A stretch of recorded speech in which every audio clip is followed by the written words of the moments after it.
Flat paint. I would do matte for sure if he matte. He has matte. Like that was the first matte one he ever did, actually. EJ is just talking about potentially putting together a Bears Over Bears helmet, because I said that would be a good idea if he was gonna,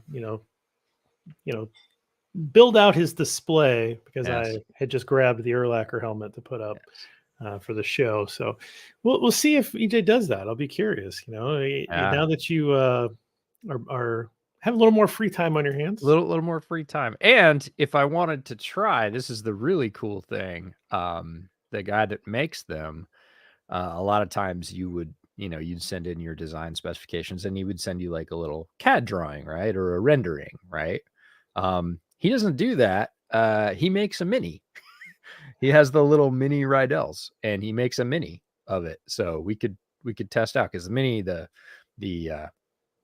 barrier to entry on the mini is a lot easier than the full size. Barrier to entry on the full size is kind of, you want to get that right. So yeah, they're like minis are like $20 or something like that. Yeah, for the blanks, they're like $20-$25, and if you get a bunch of work done on it, it's maybe $35. But it's under $50, which is fine.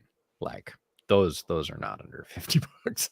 So it would be interesting to work with some color combinations and see how we were talking about matte or shiny, and stripe or no stripe, and what color the face mask would be. And it even sometimes goes down to clips, if he has clips that are colored. Sometimes it's just clear, but it's a fun exercise. It's cool to think about. Yeah, I think we go orange helmet. Helmet. I would do matte orange helmet. This Bears Over Beers logo that we have here on the background, but run it level. I wouldn't run it tilted. I think I would do navy face mask, and if he had it, I would probably do navy clips as well. If not, I would do clear clips. And then for stripe, that's where I would get weird. I would either do triple stripe with 2 navies on the outside and a white down the middle. That is weird.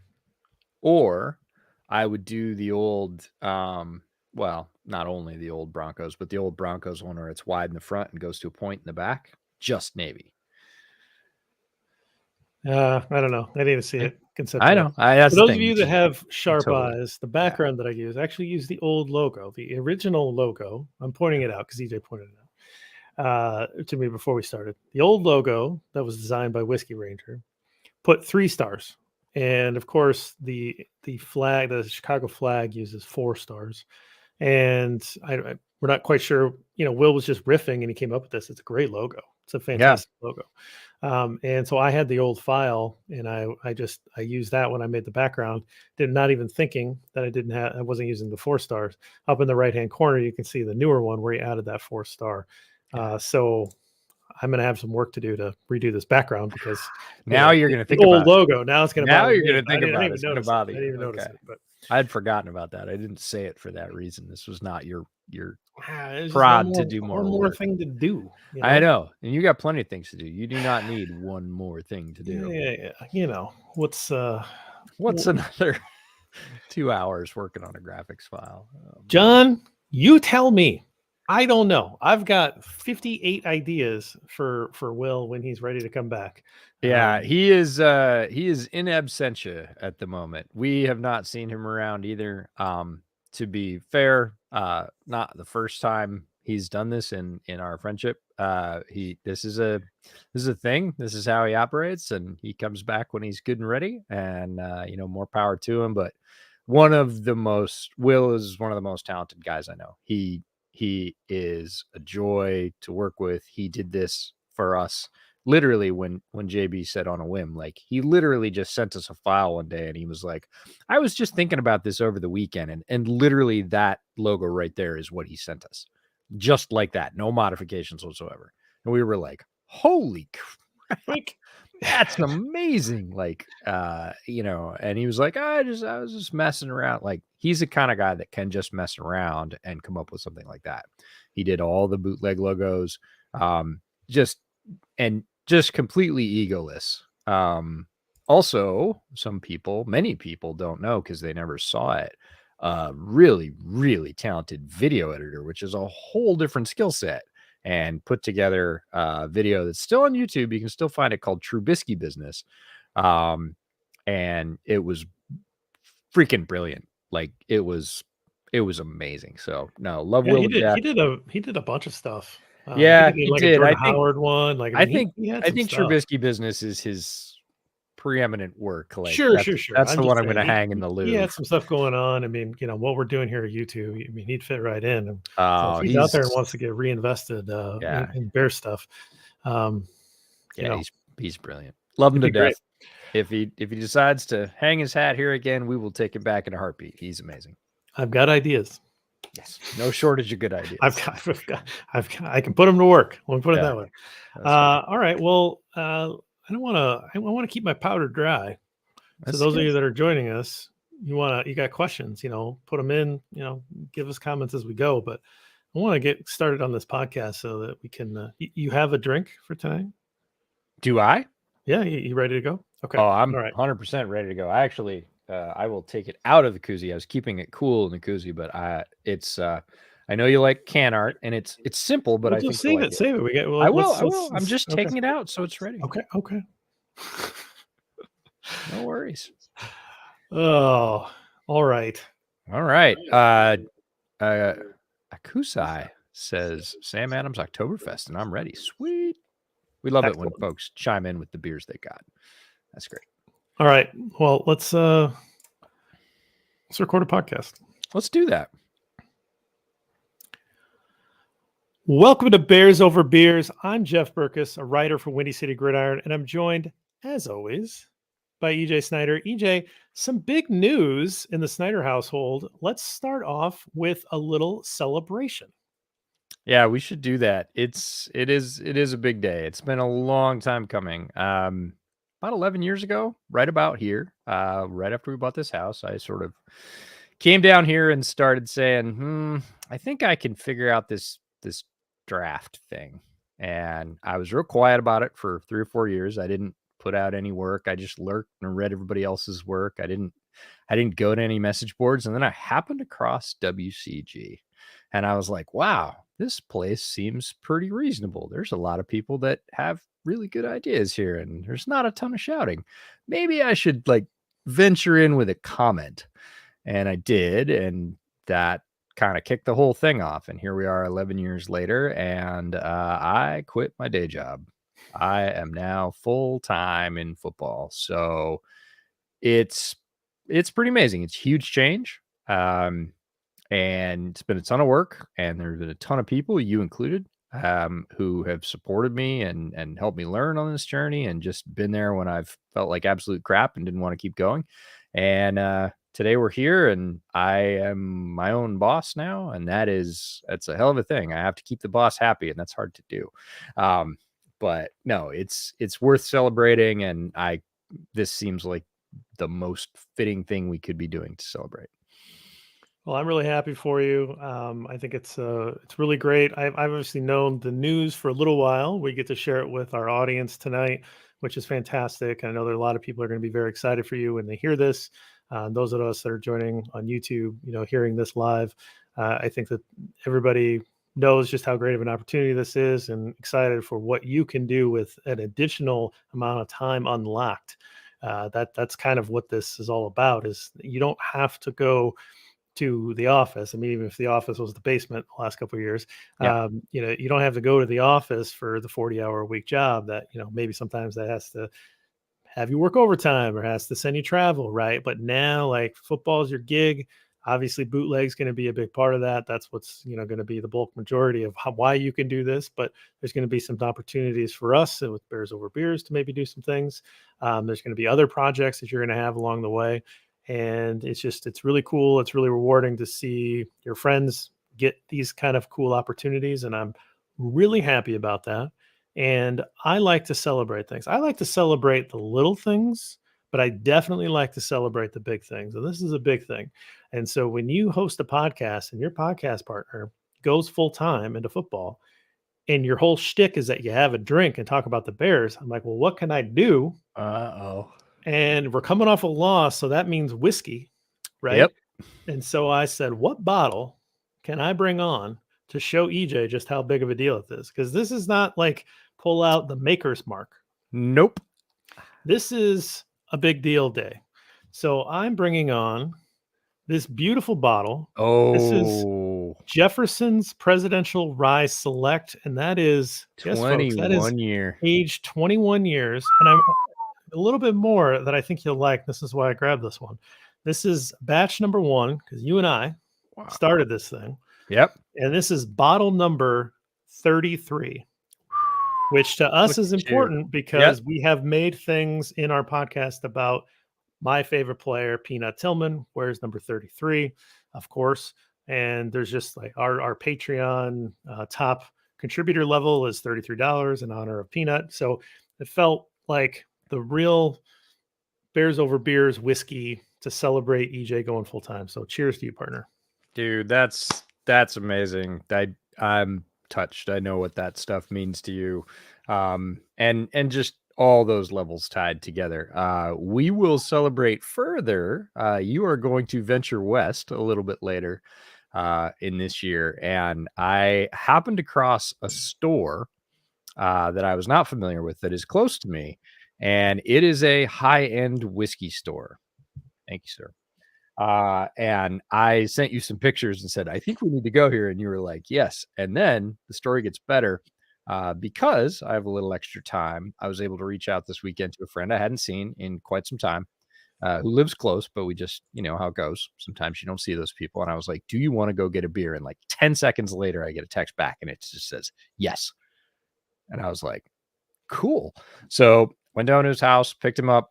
There's a new place near his house, and we sit down, start having a beer, which we haven't done in a long time. And he says, oh, this is my first beer in like 8 months, because he did a whole thing where he was doing the clean out, and and I was like, oh, so this is going to be fun. He's like, no, this is great. This is again a perfect occasion to be celebrating and having a beer with you. And I said, oh, I found this great whiskey store. And he said, I know. And I said, oh, really? I said, have you been there? He said, yeah, it's underneath my wife's office. The folks that own the building decided that that's what they wanted to do with the ground level retail space. So the folks that own his wife's office opened the store so they get invited to all the tastings and whatever. And he looked at me and he said, it's a really good place to spend $500 on booze. Oh, and I was like, I bet. So when we go, we will take pictures. We will spread them around on Twitter and elsewhere. But that is going to be a bit of a pilgrimage for both of us, because I've not been there yet. So it looks amazing. That's awesome. Yeah, I'm into that. So what'd you bring on for tonight? What did I bring on for tonight? I brought on an autumn ale, seemed timely and timeless. It is from Silver City Brewing, a regular on the podcast, right out in Paulsboro, Washington. But as this game was not good, I needed a big beer, so I got a 16 ounce. And this one is called the Whole Cone, and it's got a pine cone on it. It is 6% by volume, so pretty drinkable, but a full pint of beer. They describe it as a malty autumn ale, robust with nutty caramel flavor. Notes brewed with what does that say? Unkilned whole cone hops that retain more of their essential oils, leading to a fresh and vibrant hop character. So, strangely enough, you might read that and think, oh, that's not for me. It's going to be hoppy. It's only 31 on the IBU scale, so it's right tickling your limit of what you could handle. But I love the can art, big pine cone on there, and I'm all about fall beers with caramel notes. Starting to get into that heavier winter beer season, so that's what I got, and I'm gonna need all of it because unfortunately I picked a player on the Bears offense, and yeah. All right, we'll crack it open, get going. A couple things. EJ's wearing an awesome shirt. Those of you that are listening cannot see it, but it is a really cool shirt. I will describe it. It is Walter Payton in the NFL Blitz background. So great homage shirt. EJ got a bunch of homage stuff. Check them out. Click our affiliate link. That helps us out. If you're thinking about buying that kind of stuff or thinking about looking, use that link. That helps us out. And let's talk about what we're doing. So this year we're reviewing one player each Eventually, we're going to review Justin Fields again. Still not the Eventually. but eventually we'll both. We got to look at get him. the right game. But we're gonna each review a player each this week. I decided, I know this is goofy, and I know that some of you are just not going to be that interested, but I wanted to take a look at how the rookie punter has been doing. And so I decided that I was going to go back and I was going to look at actually the first 4 games, because one game isn't enough to look at a punter. But I wanted to look at all 4 games of Trenton Gill. And then I decided to kind of put together a visual. So those of you that are watching this on YouTube are going to see more of what I'm saying. I will tweet out the visual so you get an idea of what I did. But I will describe it for the listener as well. You won't miss that much, but I think it's worth looking at the visual that I put together. But basically, just I wanted to see how he's doing. I didn't think that he had done anything positive or negative in the first 3 games, but this last game, I thought, actually, I think he had a pretty good game. And I wanted to go back and test my assumptions, and I wanted to see what that looks like if I map that out. So I did the punter. You did. I did Darnell Mooney, and Darnell Mooney was somebody that came into this season with really high expectations. We'll talk about why. I think most people that are following this podcast probably know why. There was a very strong assumption that he was going to have a very good year, possibly even better than he had last year, and he had a very good year last year. He obviously has not. The whole Bears offense has not. Their passing offense, the Bears passing offense, has been historically bad. Like, it's not just bad, it's terrible bad. It is bad with the worst ever bad. Like, it is really, really rough. So as a consequence, Darnell Mooney hasn't showed up very much, which is, receivers are out at the end of the whip, and everything else has to go right for the whip to crack. And there's lots of reasons that a receiver doesn't have production. The line could be bad, quarterback could be bad, play calling could be bad, all those things, any of those things on any given play. So I wanted to take a look because he had a big catch in this game. And I thought, well, that'll be a spark of hope. I'll go look at that, and that'll make me feel good because I like Darnell Mooney as a player. And I wanted to talk about who he really is, even when he's not catching the ball. So full disclosure, I made it through 1/2 of football, and I had plenty, and I had to stop watching because I was super duper frustrated. We'll talk about why, but yeah, Darnell Mooney's my guy this week. All right, so we flip a coin. This week I'm featuring the quarter from Michigan, Pictured Rocks, National Park quarter, came out in 2018. Fair so enough. That is the tail, and then of course George Washington's face on the head. So I will flip, and you will call. Tails. It is tails this week. You have broken your streak. We are off the schneid. As a result, I'm going to make you go first. That's amazing. This is just, I'm all full of wins today. Today is just win, win, win. And everybody's like, really? The punter? How much how long did he talk? I'm going to have to skip through this. Okay. So because I thought that you guys might not want me to just drone on about a punter, I made a presentation. And EJ hasn't seen this yet. I haven't, but it looks good. This is Halloween themed. I love it.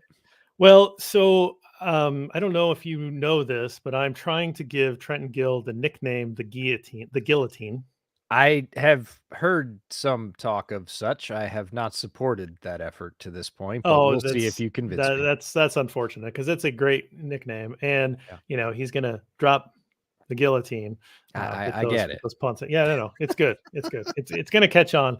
The goal is to get somebody big to pick that up, and then we get it officially into the Pro Football Reference nickname and all that. So this is Trenton Gill punting review from the first quarter of the year. So a little bit about punting. So let's start off with the fact that the punter is going to line up somewhere between 14 to 17 yards behind the long snapper. And that just depends on the special teams philosophy, the punter's comfort level, whatever, but you're trying to get enough distance so that you can get the punt off before you have to worry about a rush blocking it. Kind of obvious stuff. So if you are punting from the 5-yard line in, it's danger zone because you have likely a shortened drop from where you're used to. And so any punts from inside the 5, I would consider it to be just the danger zone to think about. And so I'm showing this as a visual on YouTube for those of you that are listening. The thing to think about here is that you're not always going to get a good punt off. Now, Gill doesn't have anything inside the 5 yet, but this, for future reference, this isn't necessarily a booming punt. If you wanted to compare this to golf, which I'm going to do throughout here for the next couple minutes, this is almost like punching out. Like you're just trying to make sure that you're getting it out and you're not getting it blocked. You're not shanking anything. So if there is a punt from inside the 5, you have to treat it a little bit differently in terms of your expectations. So the next area would be from about the 5-yard line all the way to the 35-yard line. So if the punter is from anywhere in that zone, anywhere from their 5 to their own 35, I would say this is like getting out your driver, or at least a fairway wood, if you're golfing, right? You can really unload, and you're trying to get a lot of distance, trying to flip the field. In this range, over the last 15, 20 years, the expected punt in net punt here is about 41 yards. Okay. Now that might have gone up a little bit. My data might be a little bit old from what I was referencing. I do think punting's getting better. It's improving. There are better punters with bigger legs that may be kind of kicking this up. But for the most part, inside of this range, the like expected net, average net, mean net, whatever you want to say, it's about 41 yards. Less than 5% of punts within this range are going to result in a touchback. It would be a pretty big booming punt. You need a roll in a lot of these instances. And so that's why you can kind of unleash your big leg if you have one in this range. The next range, I would consider this to be kind of your long iron territory, right? Like where you can, it's not quite as much as taking out your driver, but you can hit pretty good. And that's from the 35 to the 45. And your expected net there is about 38 yards. And so touchback percentage in this range is about 10%. So about 1 out of every 10 kicks you'd expect to touch back. And the expected return on something like this is going to be lower. So in that first category I mentioned with, using your driver, the average return when these punts get returned is about 7 yards. With this range, it's about 4, because you're generally getting your coverage down there quicker. And there's a lot more fair catches. There's a lot more just bailing out and not fielding the punt. Next range is what I would say like your short irons. Again, your touchback percentage goes up because it's easier to just kick it out of the back of the end zone. And so that expected net is less because you have less room to work with. And you're going to get more touchbacks, or you're going to get and you're also going to get more like fair catches and down balls. And then I would say your wedge game would be that last one where you're basically just outside a field goal range. And it's very difficult for punters to control here. So about 1 out of every 4 punts will be a touchback in this range. This is the opponent's 35 to the opponent's 45. And your expected net is somewhere like in the mid to high 20s. So why I go through all this is because I think you have to break this out when you're trying to figure out expectations for what a punter should be doing. If your punter is constantly punting from midfield and he's constantly using like his wedge game or his short iron game, then that's a different set of expectations in terms of net punting average than it would be if you're constantly punting from your own 20 or your own 15 or whatever, where you can really unleash it. And there are different punters that will excel at different parts of their game. They have that touch ability from midfield, or some of those guys have a more of a booming ability. So I wanted to be able to just kind of break this out and be able to see what Gill has done so far to see if there's any sort of trends. And then the other note is that this is also a reflection of the special teams. Gill can only do so much. If he is able to put enough hang time and distance on a punt, it's likely that he'll induce a fair catch. But there are times when maybe he had a good punt, it just didn't get covered very well, and that hurts his net. And so I wanted to take a look at that. Any questions so far, EJ?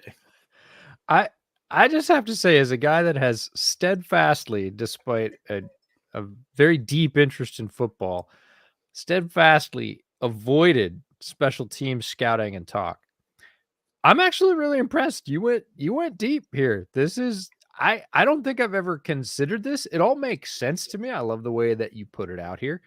I If you had asked me any of these questions, I don't think, I mean, if I sat down with a pencil and paper, I probably could have gotten close, but it would have taken me a while. If you just said, "Hey, what do you think the, expected return is if you punt from the 20?" I would be like, "Oh, I don't think I would have gotten 7. It makes sense that it goes down to 4 to 2, and then you're expected to return 0 when you're basically, should be doing something else like going for it." Yeah. But you know, it's fascinating, and I find myself a bit surprised that I'm saying that because we're talking about punters here. I feel like Allen Iverson's. We're talking about punters here, and I know punters are people too, but nicely done. All right. So next page here. So I'm moving that information up so that you can see it. And then we're going to map each game. So against San Francisco, here's what Gill's punts look like. Oh man, did I lose my animation? No, you're so close. Oh, come on. That's too bad. Are you being let down by PowerPoint at the moment? Yeah, I am, because I had an animation there. All right. Well, the animation doesn't work. It will get tweeted out at some point and you'll get to see this. But so Gill's first game had 6 punts against San Francisco. And obviously we know that was the monsoon. The first 4 of those punts came in that driver territory. Overall, two of them were not returned. 2 of them were returned.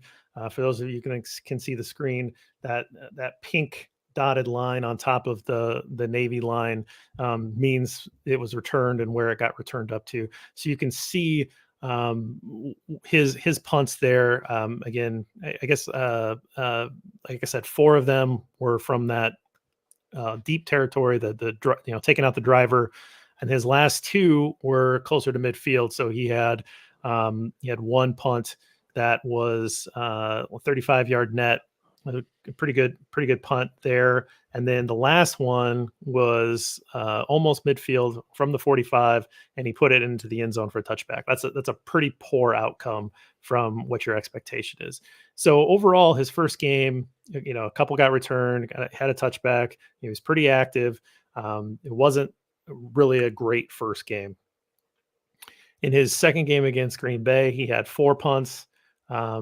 In these punts, all of them came from that deep in your own territory field, or in your own territory, so around the 20 for the most part.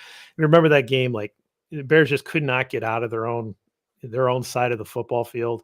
This was like second quarter. It was just constantly Gill punting from like the 18 or 19. Only one of these was returned. It was returned for 20 yards, so above expectations, but for the most part, 3 of the 4 punts were not returned. It was overall like a decent day, about what you hope for, about what you'd expect. That last one's a beauty. Yeah, the last one's quite good. 57-yard net on that last one. That one is a really nice punt. Against the Texans, another 4 punts. One of them got returned for a big gain. He did a really nice job on the punt from midfield. So again, one of those shorter punts where you've got to use some touch. He was able to get that down with inside the 10. So that was at the 9-yard line was where that one got down. So that was a really nice punt. That would have been a highlight for him, if you want to talk punter highlights, I guess. And then again, that one. What's interesting about the punt that was returned is that he did get a lot of air on it. It was a 56-yard punt, but he kind of, as they say, kind of outkicked his coverage, and so it opened up for a big return, 31-yard return. So there's a little bit of play here where, if you boom it, you're giving a lot more grass for that returner to get started, and it's a lot harder for your gunners to make open field tackles. And so you do see a little bit of balance. And with Gill being not the biggest legged guy, I was curious to see what his reach would be. and how good of a return he would give up, the team would give up in that instance, and how often he would be able to cover a bigger kick. For the most part, his air yard kicks from that distance is more in the upper 40s, and they don't get returned. But if he kicks them into the upper 50s, which he has the leg for, they usually get a return on them, and they usually kind of even themselves out. There are other punters around the league that can boom them 60s, even some guys that are maxing out at like the low 70s. I don't think Gill has the leg for that, so I don't think we'll see that unless he has a strong backwind. But that also opens up pretty good return opportunities when these guys are able to do that. And so sometimes it's fine to just take that 48-yard punt that has decent air time and allows your guys to run down in time to be able to induce that fair catch. So and then I'll just finish up here with the Giants game. Another 4 punts. 2 of them, from deep in your territory, or that driver distance. One of them is a gigantic punt, and part of this is where maybe some punter truthers out there might not like how I did some of the stats, but to me, where you punt from, the yardage line you punt from, is where you start. And then where the offense takes over on that next play is where I'm going to calculate the net. And so on this particular play, there's a holding call on the Giants. And so that adds another 10 yards to this mark. It's still it's a 58-yard punt with no return. And then you add another 10 yards of holding on there, because that counts to me. And I think it counts the other way too. If the coverage team has a penalty and that's added on to the kick, that counts against him too. So I don't see why your coverage team drawing a holding call wouldn't be to your benefit either. So my numbers may be a little bit different than others, but this is how I see it. And this is how I mapped it. And then he had another good midfield punt where he was able to get that down to the 3. That was this last punt, this last game. And this is actually the time where I mentioned to Lester, I was like, I think I need to look at Gill, because I think he had a good game. Yeah. And he kind of laughed. He said, are you sure EJ's going to be okay with that? EJ will let you do what you want because you come up with stuff like this. So what I did is for each category, I went through and I looked at what the net punt yardage was, and I compared that against what the expected was. And so for each punt, I have a number next to that line that says, this was 2 yards better than the expected outcome here. This was 3 yards worse than the expected outcome here, whatever. And I went through all of them. And so if you tally up the first 6 games against San Francisco, he was exactly what you would expect. He had exactly the amount of net yards you'd expect based on where he was punting from. In the Green Bay game, he was actually over by 22 yards. He beat that expectation by 22 yards. It was mainly because of his last 2 punts were quite good. And so that put him over. The Texans, he was more even. He was at a +5 overall. The big mark against him there was that big return. That was 16 yards less than what was expected there. So that return took him down, but otherwise his other punts were all positive and took him to above 0 for the overall for the day. And then again, I thought he had a good game, and this is why you go do this kind of stuff. He was really good against the Giants. So on his 4 punts, he added 68 net yards over expectation from the way I calculated it, including, even if you take out that 10 yards from that penalty, that's still plus 58 yards of expected. So he had a really nice game. All of his punts were better than, that expected mean. And I think that what I've learned about Gill so far, and I want to keep watching him because I think he's going to be part of the team for a while, is that I don't think he doesn't have a huge leg, but I think it's more than good enough for an NFL team. This isn't like the equivalent of a popcorn arm. Like, this is someone who has a real punting leg here. Then he's fine, and he'll be fine when the weather gets cold. I think that maybe over the next couple of years, you will be able to see some growth in that area because he'll have that strength and conditioning program. He'll have that ability to work with special teams coaches at the NFL level that could maybe increase that. I think that for the most part, he's doing a really nice job of preventing returns. I think that's there's a lot of touchbacks a lot of fair catches. There's a couple down balls, which is good. There's a little bit of luck factor in there. He only has one punt that's out of bounds, so it's not like he's doing any coffin corners at this point in his career. And then just the one touchback. So out of 19 punts, he has just one touchback. So, if you're maintaining a rate of about 5% touchbacks, I'd say that's actually pretty good, particularly since he's had a few midfield punts. So I think that's kind of the big takeaways that I have for him so far. He has kicked off 5 times. 3 of those kickoffs have been touchbacks. That's a pretty good ratio. So again, he has the leg, but he's not quite at that level that some of these other guys like Tommy Townsend is just like insane.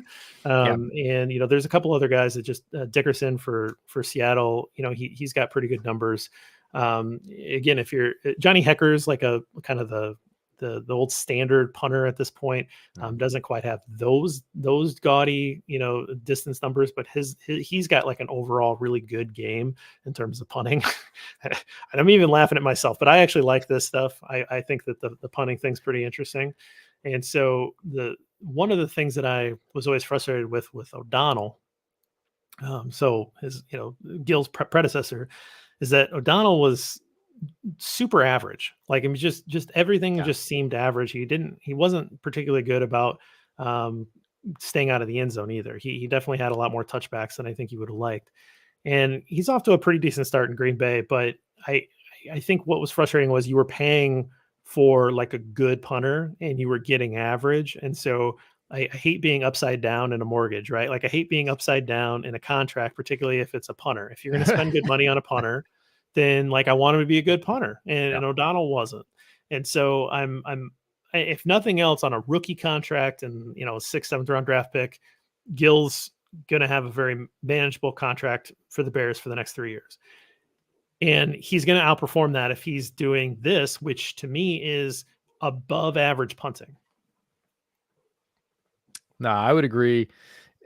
Speaking of the upside down part on the punter, I think that's the part where I get interested is the roster building piece. And this last draft, strange as it sounds, again, from a guy that's like willfully avoided scouting special teams, it's a really strong punter draft. It was when we were thinking about going to the Shrine Bowl last year, one of the first things we met with Eric Calco, and he was like, I gotta say, guys, same thing, don't laugh, but it's a really strong punter draft, and we're gonna have the best 2 punters in the draft at Shrine. And we were both like, that's the lead, and he didn't lead with it, but it's still, and we saw this, right? We had a bunch of punters drafted. We had a bunch more UDFAs, and many of them made their teams. We saw Ryan Stonehouse is punting really well in Tennessee. That guy's got a huge leg.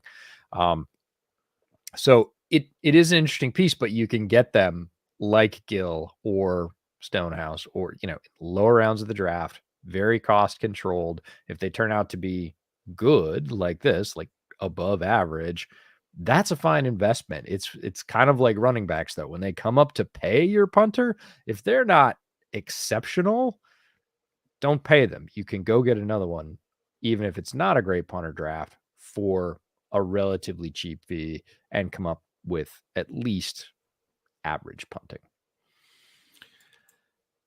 That's what I got, man. That's what you got. That's a lot. I am impressed. When you said punter, I thought he's going to be like, he's good. He's got a strong leg. He's a solid punter. We didn't pay him a lot. What do you have? So that was way more. And again, I shouldn't be surprised. I've known you for a long time, and that's awesome stuff that we can put it together. And now we sort of have a framework, like if we want to compare punters, God forbid, that we could do it with and say, we could use the JB metric for punter comparison. Yeah, I think I could probably dial in those numbers a little more, try to get them updated. And yeah, we had a great suggestion in the chat that maybe you color the penalty yards or shade them, because I'm all for including them, but it would be nice to be able to call those out and say, and also happen to be And I think they should be included. If you're going to include returns, which they have equally less control over for the kicking team, you should include penalties, which, more usually on the return team. But no, that was awesome. That was really cool. Way cooler than I thought punter talk might be. All right. Well, we'll break real quick, and then we'll get to the main event here, and you can break down Darnell Mooney for us. Stick with us.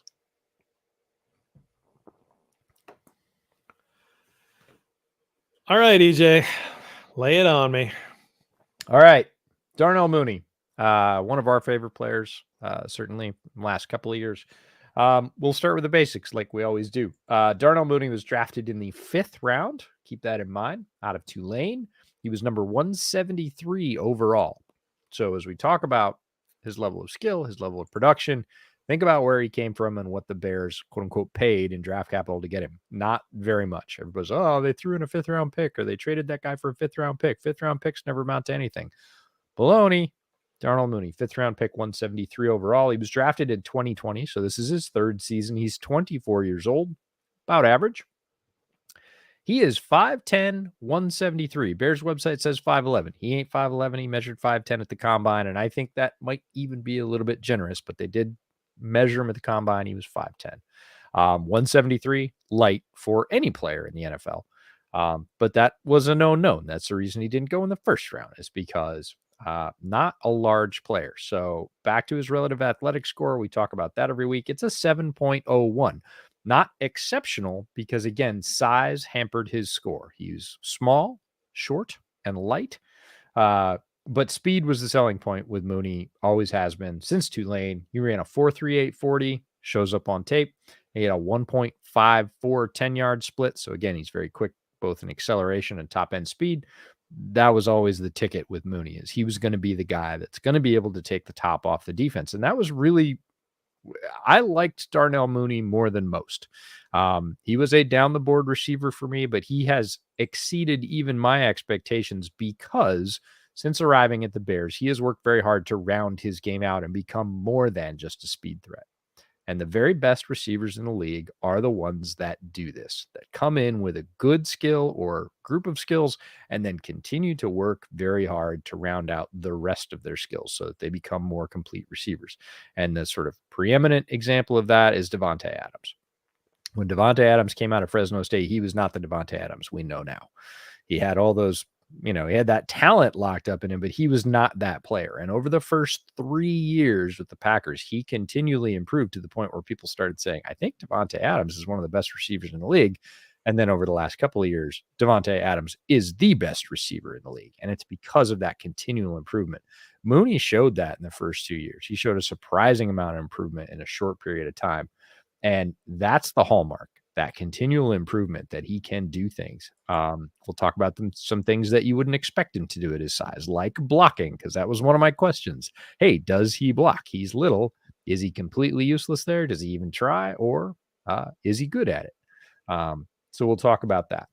2021 production is where I want to start. He played in every game in 2021. He ended up with 81 catches, 1,055 yards, and 4 touchdowns. Yards per target is a really interesting stat. So not yards per catch, which is your average that you see continually, but yards per target. So how many times were you thrown at and what did you end up with? He ended up last year with that very productive year, over 1,000 yards, at 7.5 yards per target. It's a pretty good mark. So he can produce at a high level in the NFL. This is, the Bears offense was not great last year either. Here's a guy that came in 80 catches, 1,000 plus yards, 4 touchdowns as a second-year player. That's really good. That's why expectations were sky high this year. Hey, we're going to get Luke Getsy. We're going to have a real passing offense. Justin Fields is going to have another year worth of maturation. He seems to have already a pretty good relationship with Darnell Mooney. Mix and stir. Bears fans got really excited about Mooney. There was talk of, is he a number 1? Was the talk all summer. Can he be an alpha? I didn't really buy into the alpha talk, but he can be a very high level number 2. And I think Darnell Mooney, I heard people are out now because the Bears offense sucks in general. But our good buddy Dan, who used to be a quarterback in Detroit, was like, I think Darnell Mooney's a 3. He said that. Mm-hmm. And I was like, I think you're wrong, Dan. Like, I think he's a very solid number 2. And the player that I like to compare him to is Tyler Lockett. And I don't think he's as good as Lockett yet. Let's be very clear about that. Lockett is a better player than Mooney right now. But I think Mooney can be, again, with that continual improvement, as good as Tyler Lockett and a very, very solid number 2. I think that's his role in the NFL, and he's shown the skills to be able to do almost all of those things already. And he's, young and improving. 2022 production. We got to talk about it. It's not great. I talked about it at the top of the show. Bears passing production has been historically low, not just for the Bears, but for the entire league. It is abysmal. It is not just bad. It is like red flag, terror bad, super duper concerning. The range from which we see people go into the gutter and never come back. It is bouncing off the bottom of passing records. It's super duper bad. We can talk about why, but it is not great. So in 2022, in that environment, not surprisingly, Darnell Mooney has 8 receptions for 121 yards. His average per catch is 15.1. Not really worth, talking about his yards per target yet, because he's got like 12 targets throughout the season, which is also. That's a good one game. Yeah, exactly. For a lot of receivers, and no touchdowns yet. Quite obviously, because Bears aren't much for passing touchdowns this year. Let's get to the talk about the Giants. What did he do in this particular game? Coming in with all those expectations, the production from last year, the sort of falling on your face for the first 3 games this year. What did he do against the Giants? Production in this game. He had 5 targets, means they threw at him 5 times. He had 4 catches for 94 yards on those 5 targets. He had a long of 56, which I think everybody remembers. That was the first sort of, hey, this is what we expected moment for Darnell Mooney this season. So his average per catch comes out to 23.5, but his yards per target is 18.8. Now, remember, that's because he caught 4 out of 5 and ended up with 94 yards. Remember last year in that very good season over 1,000 yards, it was like 7.5. 18.8, really, really good mark for yards per target. So he's really efficient when the offense was able to take a shot at getting him the ball. We'll start right in. Again, I'll give the quarter and the time, game clock time. In case you don't have access to all 22, you can find the play if you're going through the summaries. First quarter, 13:27 right off the bat. This is the first target and first catch. It's 2nd and 8. The ball starts on the Bears 26, runs a 15-yard, and this is where I'll just put my disclaimer in about route names and what people call them. Because coaches, offensive coaches, defensive coaches, they all call the same stuff different names. And if I say one and you say, that's not what that is, my coach called it a blank, you'd probably be right. It doesn't really matter. I'm going to say that, and that's going to piss some people off. The language doesn't matter. It is, what is the route? So if I have to put a name on this route, it's a hole route, a hook route, or a stop route. He's basically taking off. He's in the inside alignment. His job, it's against zone, is to run about 15 yards, find a place, and turn his numbers to the quarterback. If they do it right, the ball will be on him just about that time. He does exactly that. Runs a 15-yard zone beater route. You can call it whatever you like. He has a good subtle bend in this route that is hard to pick up if you don't know what you're looking for, away from the outside cornerback. So he runs past the short defender because he's going 15 yards. Remember, this isn't a 5 or 7 yard route. So the outside corner drops off. Again, he was in the inside alignment, the slot alignment. And the outside defender drops off a little bit. And the hard corner on the outside who takes him over is on him, and he gives him just a little bit of a lean to the outside, which gives him a little bit of space. And then he has a subtle bend in between the corner and the safety, gets to his 15 yards, turns around, ball's on him, and he basically falls forward for about 3 more yards. It's a good route. It's very solid. He did his job. Ball was on him, made the catch. Not a lot of run after the catch. That's fine. Like, easily a first down. Great start to the game. We're a minute and a half in. You're like, hey, this could be the Darnell Mooney game. Spoiler alert, wasn't the Darnell Mooney game, but really great first catch. The very next play, Mooney exits, which is weird. We're going to talk about his usage and some of the sort of more head-scratching things that kept me from watching the second half of this game, because there's all sorts of weird stuff about this offense, and there's some really cool stuff about this offense. But this offense doesn't work right now. We all know that. And there are a myriad of reasons. And it's because something else breaks or doesn't go the way they needed to every play. It's not one thing. You can't just point at one player or even one unit like the offensive line, although the offensive line was horrendous in this game. It's something else every play, because one play, the offensive line will be completely horrendous. They allow immediate pressure. That pretty much calls the whole play off. If Justin Fields grabs the snap, looks up, and there's a defensive tackle in his face, you're not really judging how nice the route was from Darnell Mooney, because he's never going to get seen. Next play, there's a good pocket, and maybe Justin Fields makes the wrong decision. We'll talk about that later. Or maybe the coverage is good and nobody gets open. It's something different every play, and it rotates. It kind of just rotates, and it's something every play. So a lot of good plays get left on the field. We'll talk about some of those. But at the very next play, after this great gain, Mooney exits. ESB is open in the route, but Justin bails out of a clean pocket and doesn't hit him. Like, ESB is the only one that really has an open route on this play. Goes in, cuts on the in route. He's open. He's got separation, definitely NFL separation. Justin bails out of a clean pocket and doesn't hit him. So it's like, was the offense bad? No, I guess he drew up a good play. ESB got open. Ball didn't get to the receiver. All right. But it's more that Mooney comes off the field, because I'm of the opinion that if you are running a two receiver set that's not meant for running, i.e. you want bigger, heavier guys that can supposedly block better than Mooney, or certainly a 3 receiver set, Mooney should be on the field. Sure. There is no argument for me where Mooney is not on the field in most 2 receiver sets and all 3 receiver sets. Right. Unless he just ran 55 yards in the last route and he's gassed. Other than that, he shouldn't be coming out of the game. He comes out of the game a lot. They pull him a lot. And if it's for running, that's a bad thing, as you know, because that tips the defense that, hey, if Mooney's not in there and there's 2 receivers, they're running. It's strange to me, because he is easily, certainly with Byron Pringle out with injury, he is the best receiver on the field. Like, there's nobody better on the Bears roster as a receiver. I don't think you needed to qualify it by saying anything about Byron Pringle. I know, but that's the only sort of like, maybe like Byron Pringle is a good professional productive receiver. We just haven't seen him because of injury, but I still think Mooney's the best receiver on the field. So when you get down to 2 receivers, 3 receivers, and he's not on the field, my first question is why? I'm looking it up right now for you. It looks like offensive snap percentage for Mooney in the first 4 games is, honestly, it's around 90%, 90%, 90%, 94%, 85%. Yeah, it was not in this game. Yep, 85% against the Giants. Yeah.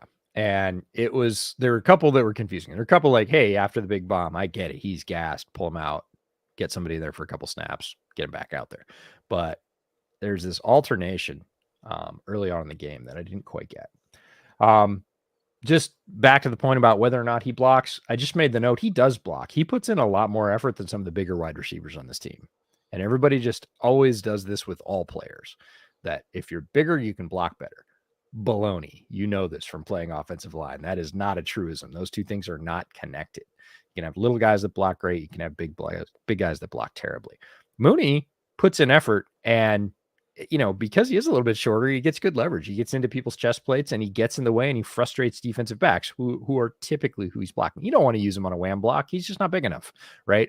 But in terms of getting in nickel corners, especially from the slot alignment's face, and getting up under their pads and doing all the things you need to do, dropping your butt and keeping your feet moving, Mooney tries. He puts in effort, and he's basically effective. He gets pushed around a little bit, but his guy doesn't make the play because he stays between him and the ball.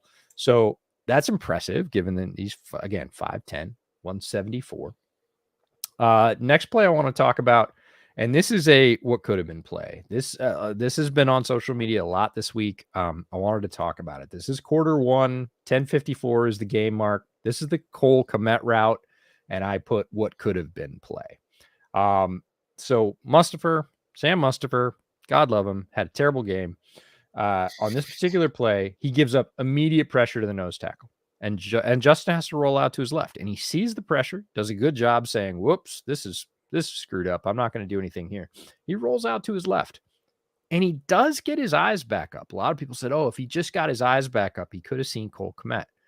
Well, Justin goes back, he rolls out to his left, and he does reestablish. He gets his eyes up for a second, which is the thing that really confuses me, because typically if you see a quarterback roll out, he doesn't get a throw off, it's typically because he never reestablished. He never got his eyes back up. He didn't look. He just said, I'm running. And he went. And that's what I thought when I watched the initial all-22 angle from the side. And then I watched the end zone angle, and you can clearly see Justin's head when he loops out of that pocket and he rolls out for a second. His eyes come up. He sees the field for a second, just a second, but that's all you really need. And then he tucks it and runs and takes off. And this is where people said, look, he could have had Cole Kmet on that play. And it is. It's an easy completion. Cole Kmet had been cruising on an out route. He went basically up the hash. He's headed towards the sideline. He's got, at this point, 5 yards of separation. Like there's nobody near him. He's having to slow down so he doesn't just run out of bounds. But at the moment when Fields' eyes come up, there's one blocker taking care of one rusher in front of him. So it's not like he couldn't see over the line. And Cole Kmet's standing out there by himself at 7 yards, past the sticks. And I'm fine if he takes that throw. It's an easy completion. It's chain mover. That's winning football in the NFL. You got to take the throw that's there, right? Take the throw the defense gives you. So it was there. Initially, I thought, hey, he got flushed immediately. He never got his eyes back up. I'm going to give him a pass on that one.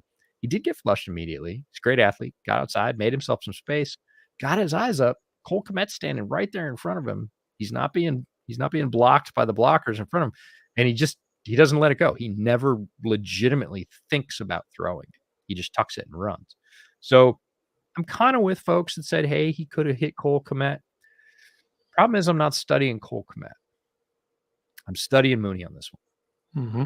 And this is an inside-out concept where Kmet is lined up as the tight end in line on Mooney's side. Mooney is in a tight-ish alignment, but he's the only receiver on that side. And what he does is run a clear out, essentially. He runs in towards the linebacker, levels out, heads up towards the safety, and then he goes out to the corner. He's basically dragging defenders out of this flat area so that Cole Kmet can go up the hash, turn left at 7 yards, and have no safety and corner hanging out with him, but rather be trailing a linebacker, which is exactly what happens. So this is back to Ken Getsy design plays. Yes, this is a well-designed play. There is one option wide open. Justin doesn't take it. The problem is I'm looking at Mooney. And Mooney runs the first 2/3 of that route at about 2/3 speed because he is just dragging guys. He is not beating them. He's running fast enough that he's a threat, but they don't go with him. And the defense doesn't respect the pass right now because they don't think Justin will do it. They've watched the tape and they know that late in the play, he's not going to pull his eyes up and go way downfield. Problem is, even at about 2/3 speed, Mooney burns this guy by 3 yards. And the deep corner bites on Kmet's flat because he thinks that's likely. So he's like, hey, if Justin lets that go, I'm going to have to come downhill and make sure he doesn't get another free 8 yards. I'm going to have to push him out of bounds. So well before Mooney goes by him, that guy bites and comes down from depth. Mooney's defender is trailing him by 3 yards at the 15-yard line. So there's 25 yards more of space. At the moment, Justin looks up. That one split second where he rolls out and he looks up, and yeah, Kmet's there. But if he sees Mooney, Mooney's got 25 yards of space. The guy's 3 yards behind him and he's coasting. Like Justin Fields can hit that throw every day of the week with his eyes closed. Like this is not a hard throw physically for Justin Fields. If he throws it, it's a touchdown. Like Mooney's going to get under it. The guy has no chance. He is 3 yards behind him and trailing. And he's not even seriously like defending him because he's like, this is not going to throw it. I don't need to be close, right? It's not like playing Justin Herbert or Josh Allen right now where like you have to defend every bit of the field down to 35 yards because those guys can just unleash it off 1 foot and make you do that. But if he had looked up and seen him, it's a touchdown. They leave a touchdown on the field here. Now, is it a tough play? Sure, it's a tough play mentally to pick it up with immediate pressure in your face. Physically, is it a tough play? No, physically, this is a walk in the park. They've done this 100 times in walkthroughs, and he would have hit him, and it would have been a touchdown. So that one's tough because everybody's focusing on Kmet, and sure, that's an easy first down. Would have been happy if he took it still plus play, but Mooney's out there. There's nobody's going to catch him if he just lofts that ball up into the corner of the end zone. Easy touchdown. So the seeing it part, very difficult. The throwing it part, very easy. Tough to see. I get it. but tough to see. Okay, well, add that one to what I didn't even know I was mad about before we started this Oh, podcast. yeah. There's one coming that'll make you a lot more mad because it's even easier. And that one really gets me. That's why I didn't watch the second half. Just spoiler alert. I got to that one and I was like, damn it. So quarter one, 9:42. This is weird. This is another design thing where I love what the offense is doing and I love what Getsy's putting together, and then they don't use it. And I'm left scratching my head. So quarter one, 9:42 left. They ISO him to the boundary. So when I say boundary, it's when you're on the hash mark and you're tight to the sideline. You're closer to the hash mark on the sideline. That's boundary. The open side is called field. So boundary, field. They ISO him to the boundary near the goal line. They're on the 14-yard line of the Giants. And they actually do this by design. This is by structure. So Kmet starts on his side. So there's both of them on the boundary side. And Kmet goes in motion specifically to drag the safety off of him. And this is single high coverage. Giants played a bunch of single high in this game because, again, they didn't fear Justin being able to hit the corner hole shots because he hasn't done it yet. So they were like, prove it. So they played a lot of single high, brought an extra guy down in the box. They do that. The guy goes with Kmet. He bites. It's man. Like instant indication. Kmet goes across the formation, clears out. They've got Mooney, boundary side, ISO, one-on-one with the corner with 24 yards worth of space to work with.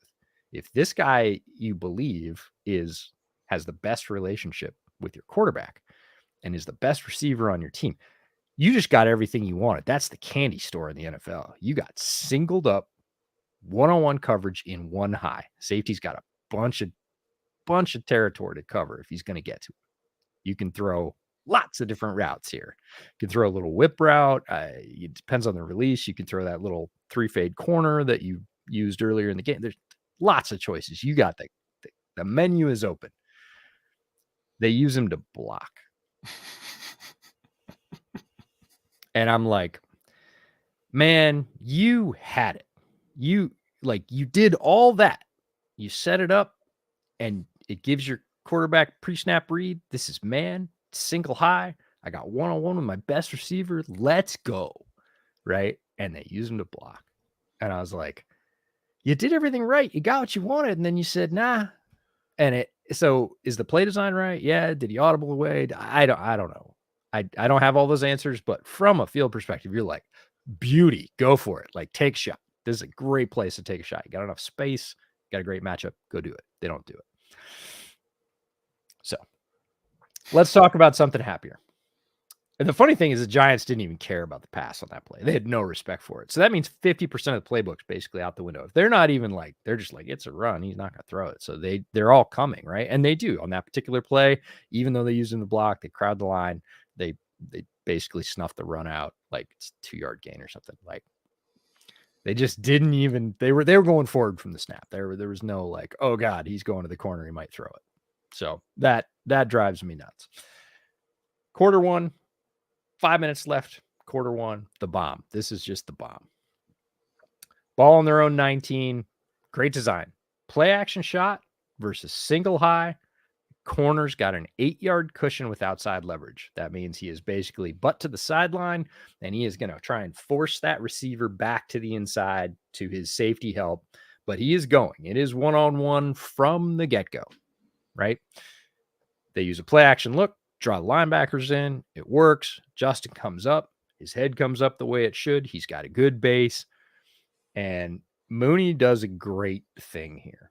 He sells this. The corner is Adoree Jackson. Used to play for the Titans. Good corner, athletic guy out of USC. He turns his hips inside at 15 yards. He gives him one jab step, and Adoree Jackson has to turn those hips to the inside, and then he basically goes back around. So Adoree Jackson ends up turning all the way around to run with him. And that's because Mooney knew that the ball is designed to go to the boundary, and he wants a little more space to give Justin a wider box to throw that ball in. So he gives him just a little, like, it's not even really a jab step. It's like a weighted step inside. And Adoree Jackson bites enough, and then he reverses. And Adoree Jackson's like, crap, I just stepped in the bucket. That's what that's called. I just stepped in the bucket. Now I have to turn around and run at speed. And he does a pretty good job. He's with him on this reception, but Mooney just presses his boundary shoulder and, runs. This is just a run after that. The move is great, but it's just go get it. This is a straight PA deep shot. Go get it. Hangs it up there. Mooney makes a great basket catch. No yards after the catch, isn't able to keep his feet. I'm not going to worry about that. It's a 54-yard game. Like, beautiful. PA shot, single high coverage. Receiver runs a nice route, gives himself some space against the corner. Justin lays it out there. This is like, hey, this is how this passing game can work. And that's the frustrating thing, is it can look that good one play, and then the next play, something goes wrong, or many things go wrong, and it looks completely like dog doo-doo. So they run a lot of tight sets with Mooney. I mean, just in general, the Bears are in top 5 in running tight sets. That's, receivers packed in. The Rams have been very famous for running tight sets. We're seeing a lot more of them in Minnesota because Kevin O'Connell brought that with him on the offense. Getsy runs a lot of tight sets. Tight sets are not great for Mooney. He's better in space. He doesn't need the compaction, and the offense really isn't using the advantages of those tight sets. But the Bears are doing it a lot anyways. They are not spreading it out wide near as much as they might. Here's the one. They run a 3 wide receiver, 2 tight end set, and he's not on the field. So this is a 5 receiver set, basically. One tight end's in line, so you're not going to call it a 5 receiver set. And he's not on the field. And I'm like, what the hell? Like, how is he not in your top 5 targets? He's definitely in your top wide receiver targets. Top 3. We talked about that earlier. Why is he not on the field for that play? And he didn't just have a 54-yard reception. So there's some questionable, like, okay. And like you said, his usage sounds pretty good. High 90s, high 80s. Like, sounds like he's always out there. He should always be out there unless he's gassed, because he's a really good player. Quarter 2, 13-16. We're in the second quarter now. 3 wide receiver formation. Mooney's in the slot, which is where he is most of the time when there's 3 wide receivers out there. Nobody separates. This is one of those things, including Mooney. Like, everybody's covered. Justin scrambles. He gets a good gain. This is one of the scrambles that he held up the middle. He had a little spin move at the end. You might remember it. It was a good choice by Justin. It wasn't that he missed anybody, just nobody separates. That's a thing. Decent play. Nobody separates. Justin makes the right call, pulls it down, gets some yards. So it's not that like Mooney's winning every route and Justin's just missing him. That was one of those plays. It was like, I would have pulled it down too. There's nobody to throw it to. Next play. Are you familiar with mesh? Do you know what mesh is? Sure. Okay. So mesh is basically, for listeners that don't know what it is, it's 2 receivers running a cross route basically in the middle. Sometimes they're designed to go by each other. Sometimes they're designed for one player to be basically a pick to try and run off the other defender. There's a bunch of different ways to run mesh. It's a hugely popular play in college. Everybody runs mesh in college and a bunch of different variations. Getsy runs mesh in this game. And he uses Mooney as the pick. And he gets level. He gets knocked on his ass. Like, the defenders having none of it. Defenders are fully aware how to defend mesh at this point. If you played in college, like, you played against a lot of mesh. And he's like, all right, fine, you're going to pay for it. It's like a pick in the paint in basketball, right? Fine, you're going to come, but you're going to catch an elbow. Yeah, Mooney catches an elbow, ends up on his ass. I was just like, that's interesting, because the other guy was ESP. Like, ESP is a really large, well-built receiver. Yeah. Get the little fast guy free in space. How about them apples? No, they ran mesh, and Mooney was most definitely, it wasn't an accident. Like, he was looking for that guy, and he found him, and the guy found him too. So just some questionable stuff about, maybe we used to call that stuff too cute with the Bears. Like, you're just trying to get too cute. Like, don't run mesh with Mooney as the pick. That's just dumb. Don't do it. Like, it's not expected, but it also doesn't work. So let's not do that. Yeah, there's a lot of, I think, translation mistakes from Getsy early on in his tenure, where do you know what you're good at? Do you know the athletes that you have on the field? And more so, do you know the athletes that you're playing against? Because there were a lot of questionable decisions of running into a really good Giants defensive line. And it's like, stop with the like condensed set BS and thinking that you can out muscle Dexter Lawrence. Like Three I talked really about it good defenders. on Yeah. the preview show. I said 97 is the guy that they're going to have to figure out. Don't do that. And that's the thing is, look, the whole offense isn't working. So we could throw darts all day at misassignments and bad choices and whatever else. But when you see something, that's a really basic call. You line up, and the Giants have their three behemoths in there. They have their three heavy defensive tackles, tight yardage, down by the goal line. Bears come in a somewhat spread out set for once, which is good. You have some space to work with, but the call was run, and there was no subterfuge. Like, they lined up three tanks right in a row. Bears only had 5 linemen tight. Again, it was a spread set. And the call was basically middle give, right? It's basically a give and read, right? And it goes nowhere. Like, that's a play you audible out of. You're like, they have 3 defensive tackles locked in. We only have 5 guys there. We can run our back out, wheel, flare, whatever. Like, you need to have something to the edges there. And they don't. They just run right into it. And that one galled me too. So I know the one you're talking about. Yep. And it wasn't the only one. No. Exactly. So nice deep out completion, quarter 2, 5:02 left before halftime. Ball's on their own 30. It's 2nd and 5. Mooney is singled up to the boundary. It's a 2-back shotgun set. So they have 2 runners in there flanking Justin in the shotgun. Mooney breaks this one at 18 yards. This is a straight out route. Run 18 yards, break hard towards the boundary. He has a clean win.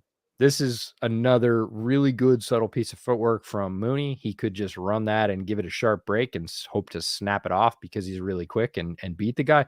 Instead, there is a subtle lean right before the break where he looks like he's going to go post right at the stem, right at the point where the corner knows the route is going to be made.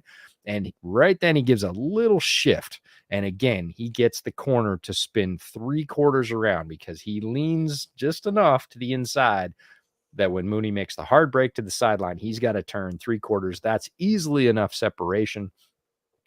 Ball is underthrown. Mooney has to go down to the turf to get it. He digs it out. He makes a very nice play to stay in bounds and make the catch.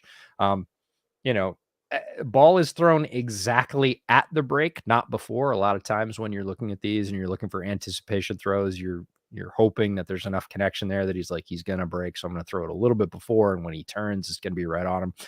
Justin has enough of an arm that he throws it right at the break, like literally as he's turning. This is still a big boy throw. A deep out in the NFL with pace is, you got to get that thing there. And it was a little bit short, but I'm not going to really fault Justin for it because he stood, delivered the throw. It was a long completion. It's a first down for the Bears. Mooney, basically bails him out, digs it out. No chance for Yak, but that's okay. It's a completion. They move the sticks. I'm not going to get too fine a point on this one. It was a good long completion, well-run route, decently thrown ball. Bears convert. Yay. Let's just hang the positive sign on that one and move on to the next one. This is the worst one. This is the bad one. This is the one that basically stopped me from watching the second half. So, yeah. All right. Let's hear it. Nah, this is a TD left on the field. So it's 3rd and 10 on the Giants 35. Trips to the field. 2 wide receivers, 1 tight end. Mooney is the furthest inside. He's lined up in the tight slot. Mooney runs middle post. He basically just takes off and runs down the hash mark. And the defense busts.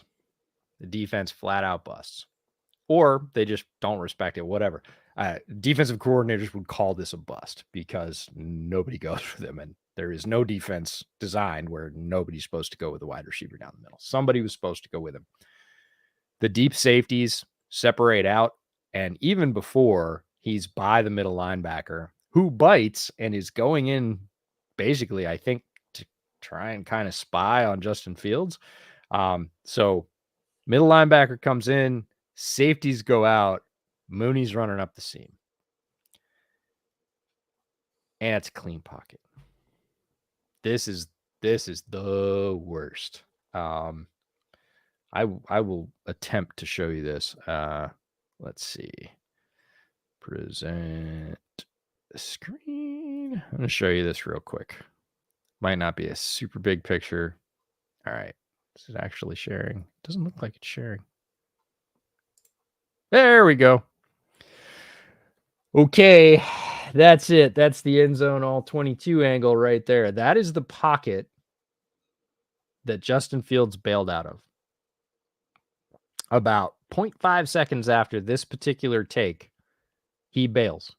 There's no reason. He just bails. Like, that is a clean pocket. That is a really nice pocket, especially for the Bears this year. You can see Mooney at top left of the frame. He is already by the linebacker. The safeties were already breaking out. This wasn't like a hang and then they left, and so it kind of looked like they were already gone. But if you back up the film, they were already committed. This is a bust. This is a flat out bust.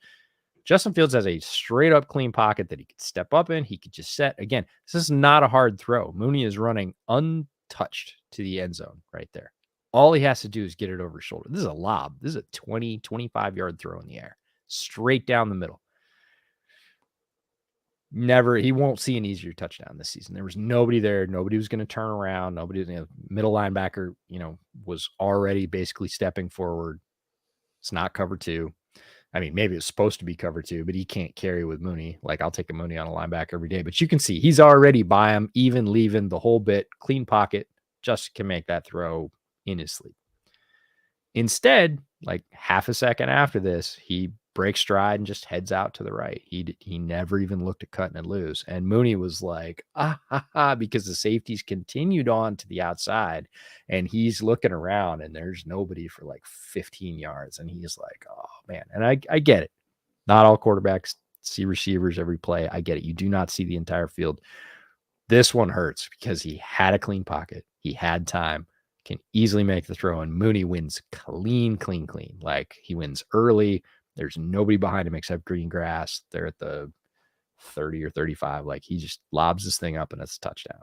So there's two of those in this game, and you're not going to hit them all. But like, if Darnell Mooney catches 2 touchdowns in the first half and has like over 100 yards, the Bears are comfortably ahead of a not great Giants team, and they win this game going away.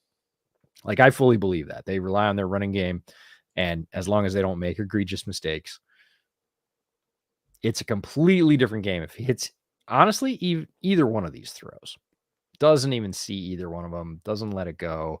It's got to be frustrating for Mooney because he knows how open he was. And then halftime comes. There aren't any other significant plays for Mooney halftime. I didn't subject myself to the second half. I saw him block. I saw him run a couple of good routes. I saw him get hit twice on what were good routes and make complete the catch. Did that a couple of more times in the second half. Saw him get missed on 2 basically wide open touchdown throws. The first one, definitely tougher to pick that up, especially with pressure coming in your face. The second one, there's no excuse for. That is a clean, big clamshell pocket, plenty of space. Receivers right in your line of sight. He's running untouched. You just didn't see him. And it happens, but boy, does it hurt against a team like the Giants, who you could have. One touchdown makes a huge difference against a team like the Giants. It's not like the Chiefs where they're just going to keep scoring them. The offense designed up some plays. Sometimes it was must for bust. Sometimes it was Fields, bailing out of a clean pocket. Sometimes it was not seeing routes that were open. Sometimes the receivers never separated. It just rotated around and it kept this offense ineffective, kind of toothless. And that's why the Giants were able to stay in the game. It's why the Bears lost. And it's frustrating because it's there. Like, the design is there. The players are there. I realize that they're not the best players in the NFL. We all knew that going in, right? But they're good enough to get some of these. Again, not even all of these. You don't have to hit them all. Komet, as much as I trashed him a couple of weeks ago, and he deserved it, he got open in this game a couple of times, and it wasn't his fault that Justin was already getting swallowed by a defensive tackle, but there was a 7, 8, 10, 12-yard gain for him to get that, again, Justin can make the throw on. So it's really frustrating to watch this offense right now, and then go watch any other team's offense because you're like, oh, look, they move the ball. They sustain drives. They might not score all the time. They might not win all the time, but in terms of being on the same page and getting results, just about everybody's better than the Bears right now. And that's really hard. Yeah. I mean, there's been some good running, some good run plays and some creativity. It's not just all David Montgomery, all Khalil Herbert. I mean, I know we kind of highlighted that as, hey, they really created a lot of this on their own, but there are some pretty creative run plays and some creative schemes we haven't seen in Chicago over the last few years.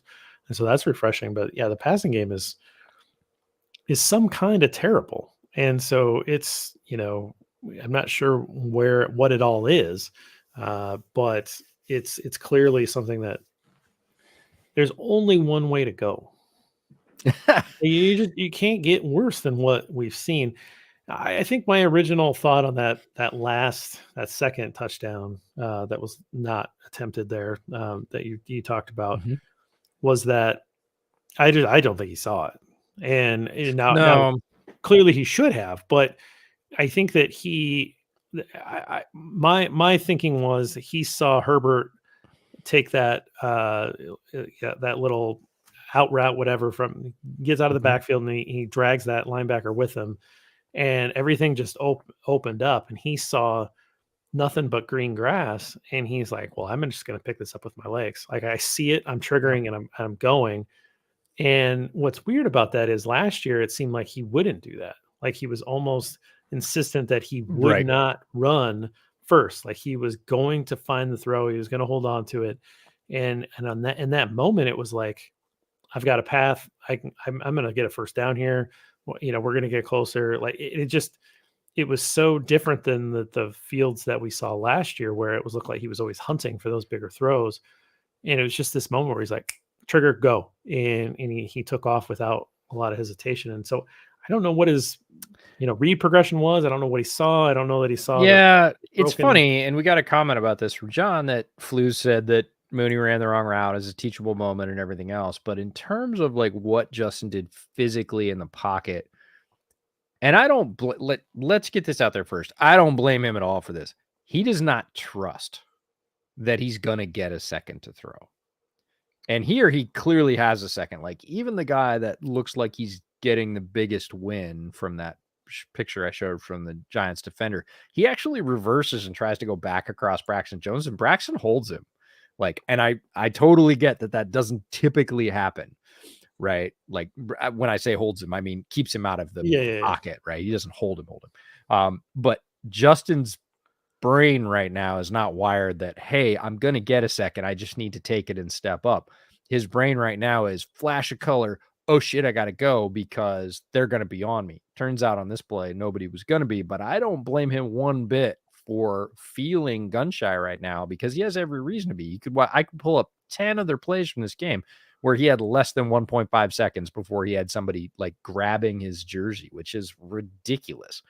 So he's not at a place where he could mentally or physically stand in and go, hey, wrong route or not, that guy's open. So this is not me heaping on Justin. This happened, and several other quarterbacks in the league would have made that an easy touchdown feast. Justin is nowhere near there, and I don't blame him for a lot of that, which, especially in this game, look, you and I both know the line failed the Bears in this game. They were terrible for the most part.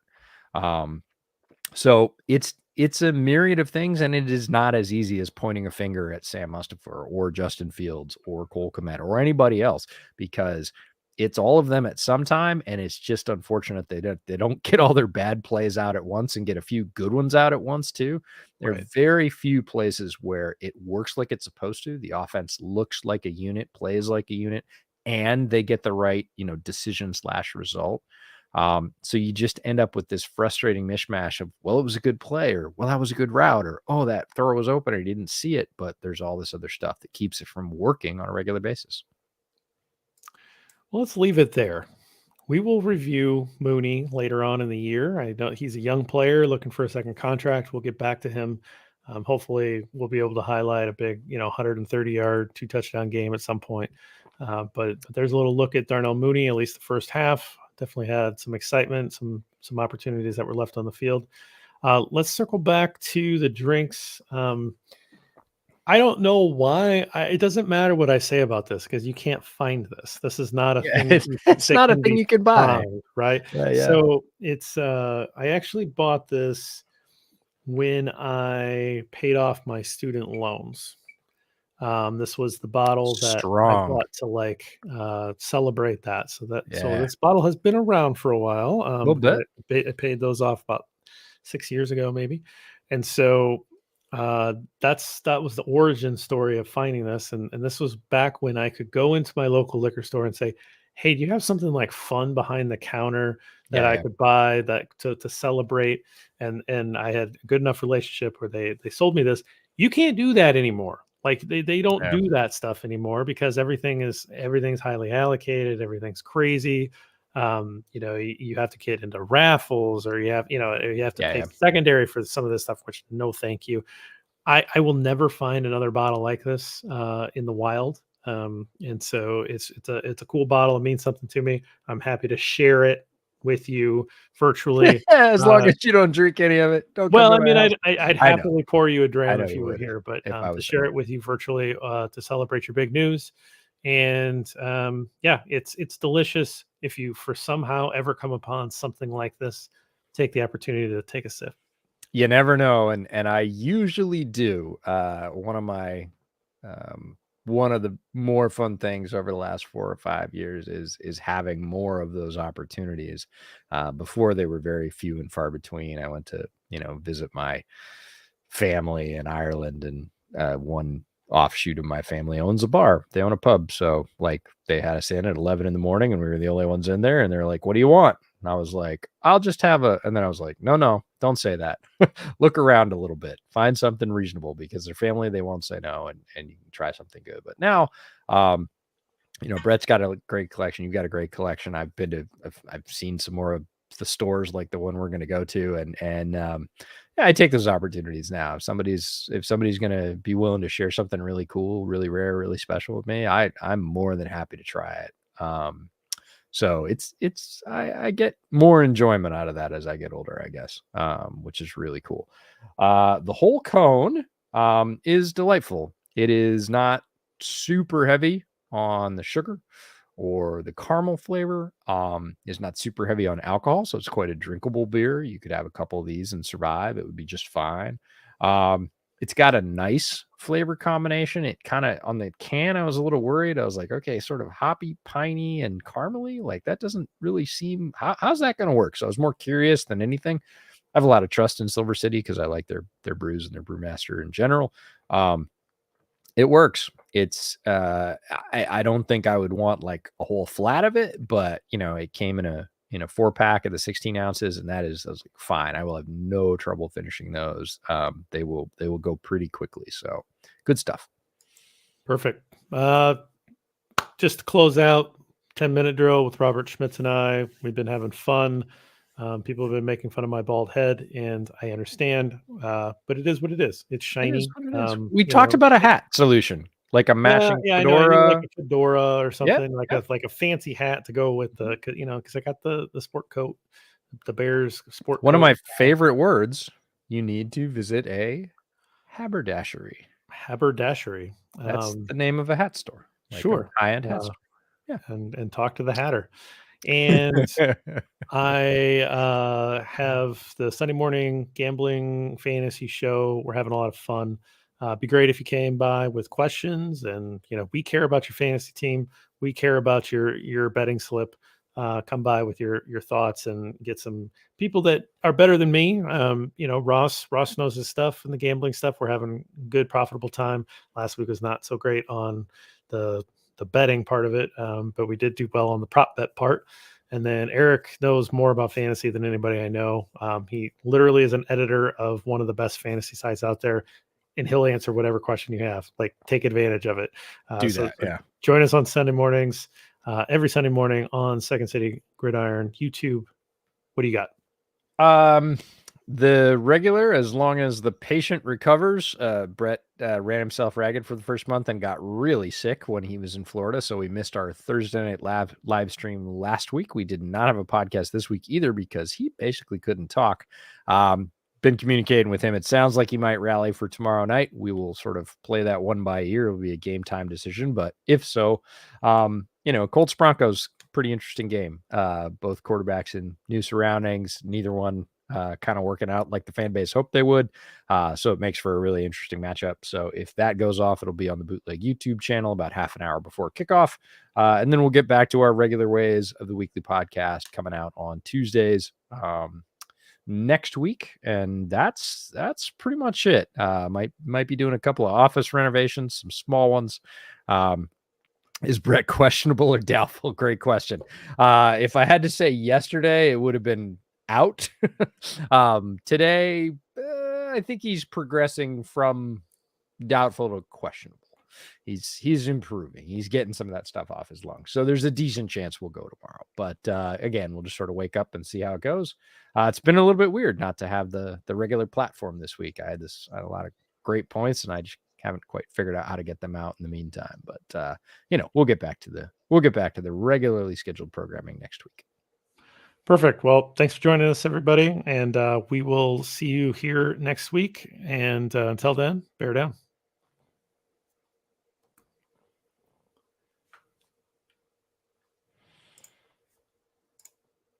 Anything from the questions? I saw the.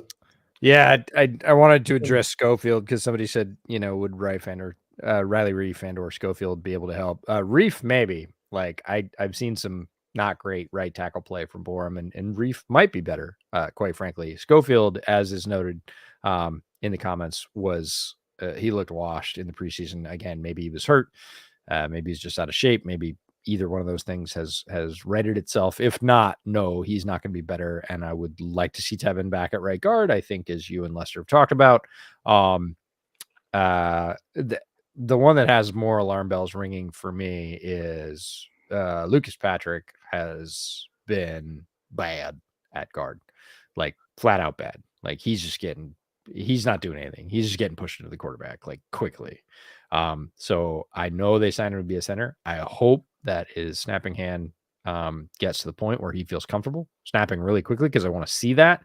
And I can't imagine right now that it's worse than what the Bears are rolling out at center, because that too has been really bad. So that's why I said I don't blame Justin. Like Justin right now has no middle protection, and there is nothing that will ruin a quarterback faster than middle pressure. It's why the Saints built the way they did when they had Drew Brees. They had all pros at guard and a very passable, sometimes better than that, even all pro center. And that was the core they built around. And then, they worked on tackles, but the Bears have the inverse of that right now. The middle is just caving in regularly and kind of without warning. And that just sets you up for failure as an offense. So, I don't know. I hope Lucas Patrick's hand heals up. I hope he is a better center. I do not want him playing at guard. I do want Tevin playing at guard. I do not want Schofield back at guard. It's tough with the injuries, and it's really hard to evaluate or get a really good beat on anything with the offensive line in this constant state of flux and playing really, really poorly. Like they just, again, the run game has been good. Like, ostensibly good. Everything else has been super hit and miss, and that is not a way to build any kind of offensive success. So I don't want to see. I don't know. I mean, you just want to see something stable, and that's not what we're going to see for a while. And that's we're tough. Definitely not. I think what's frustrating a little bit is like people are. Not you, but you get this, like, we signed Lucas Patrick to be a center. He's a center all off season. He's all through camp, hurts his thumb. Then they say, like, well, he can't snap, so we're gonna try to like bring him into we'll get him into game shape. He's gonna rotate in. I don't love it, but like, okay, whatever. It's clear that Tevin's better as a right guard. And then Whitehair goes out, and they're like, well, we're gonna flip Lucas Patrick over to left guard, and he immediately gets beat, and like people badly he too. sucks. He's terrible. And I'm like, yeah, no kidding. Yeah. You have a center that like was kind of playing guard, a right guard, and then they move him over to left. Do you know how hard that is? Do you know how hard it is to flip sides? He's supposed to be the center. Like, let's wait until he actually gets in there at center and plays the position that he was signed to play. This is sad that this was your option. This was because every football team practices this. And they say, 62, you're out. 65, you're out. Who goes in for you? What do we do if 70's out? Who goes in? Like, they do that stuff. Yep. And this was the plan, right? So they planned for this to happen. I mean, I know. If Cody goes down, what happens? Patrick moves over. Like, that wasn't like, oh shit. No, what do I we want to do go back here? to Tom Moore. Like, when Tom Moore was the offensive coordinator of the Colts, and one of the observers was watching Colts practice and said, whatever Manning's number was, I forget his number. You'll know his number. What was 18. Peyton's? 18. 18. Yeah. He's like, I noticed you don't really practice without 18 at quarterback. Moore said, yeah, there's a reason for that. If 18 goes down, we're fucked, and we don't practice fucked. Like, and it's kind of the same thing. It's like, if our most senior and best, as that is the case with Whitehair, if our most senior and best lineman goes down, we're up a creek, and we don't really practice up a creek. We talk about it, and yes, there's a guy that will be there, but we know that even from where we're at, the low depths from where we're at, it's going to get worse. And that's the tough part. Like, I think Braxton's playing all right. You talked about Braxton Jones in one of our previous shows, and he's playing all right. He's not playing great, but he's playing all right, especially for a rookie. Borum has been at right tackle. He's had some good reps, but I can't really lean on any of the games so far and go, oh, that's the Larry Borum game. Like, that shows you what he was at. Like, he has not played consistently well. Whitehair's played okay, but again, with interior pressure, you're always trying to do a little bit more when everything around you is failing. Mustafer he was not great at the beginning of the year, and lately, last 2 weeks, he's been abysmal, like terrible. And then right guard is this rotation of Tevin, Lucas Patrick, and maybe somebody else. And I kind of almost now with the Whitehair injury just want to just leave Braxton where he is, see if Reef's any better at right tackle, and just wipe the slate clean on the inside and be like, all right, draft picks, we're gonna, what's your favorite spot? Where do you want to play? Like, right or left? Just pick one, and we're gonna, because we have openings at both, and we're just gonna plug you in. And we know you're gonna struggle. We know that you're gonna struggle as a whole because it's the weakest link, but we're down to all the weakest links. So, like, pick a spot. We're just going to plug you in. And when the person that we like better, I would put Tevin at right. So it would really be down to center and left. Like, when the person we like better, like Lucas Patrick, is back at center, we'll put him there and we'll take you out. When somebody else is better that plays left guard, we will put them there. But until then, you're not moving. You're playing left guard. And we're just going to see what you've got, because what else are we going to do? We're just going to kind of wipe the slate clean and see if we can solid up right tackle and right guard, and maybe get some identity there. Because right now you're just all over the place with sort of multiple cascading failures, and there isn't really a way to troubleshoot that, like as an OC, to say, oh, well, the one thing we really have to dial in on is like penalties or discipline or like decision making. No, it's all this stuff. We just have to be better at everything, guys. That's not a great coaching point. I think I'd like to see with Leatherwood what their plan. What's their plan for Leatherwood? Is that to kick him down into guard? He played left tackle in college. Maybe the muscle memory is better on the left. You want to be in left. Maybe he projects a better guard. Some people think that. So maybe this is the opportunity for him to get some reps at left. No better chance for sure. That's probably where I'm at. Jatir Carter played right guard in camp, but he's a young guy. Maybe that's, and it looked like they thought a little bit higher of him than, and it honestly kind of looks like a right guard, like it looks like more like a road grader. So it kind of feel like he's probably projected to the right guard. Mm-hmm. But if that's where they want Tevin, maybe there's an opportunity there. But yeah, they got to do something. And I think I was thinking about the Braxton thing, and just again, I one deep dive of one game, but I was thinking about it in terms of degree of difficulty. That's why I kind of, my grade, and then I kind of cut him down a letter grade, because it was like, yeah, okay, it kind of says this, but I feel like it was actually less than that. I think it's because the degree of difficulty of what he was asked to do is actually much lower than what they're asking Larry Borum. Now, I haven't done a deep dive on Borum, but I would just think if you're asking one tackle to do very little and you're helping him out a lot, that means the other tackle you're asking to do a lot. And I think that's what's happening. And that's putting Borum, they're saying, okay, like you're in second year, like Let's figure it go. out.